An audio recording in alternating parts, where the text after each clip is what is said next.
Welcome to Underground Radio, the cultural show about politics. I am Ravishan Vijaymanna. What happens when writers use language thoughtlessly? Language uses them. You connect and communicate cliches without examining them. Your novels become strings of predictive text. Your thoughts autofilled. Today, we look at one of journalism's most abused cases of autofill, the phrase, our collective. This is from a Seattle Times article about gun violence. Quote, "We have to find a way to collectively deal with what happened to our country during this pandemic." Unquote. The title for this article is Our Collective Violent PTSD.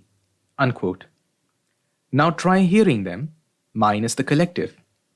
What changed? What purpose did the word collectively have? How is violent PTSD medically distinct from collective violent PTSD? What is the difference between these two situations? 1. We have to deal with something unpleasant. 2. We have to collectively deal with something unpleasant. In both cases, we are already a collective. Our PTSD is already a shared malaise. The word collective was a redundancy, the equivalent of adding a math equation within parentheses every time you mention a number. Its purpose is to disguise a columnist's opinion as academic objectivity. Besides, if the writer just dropped the collective, it would restore the focus on the word our.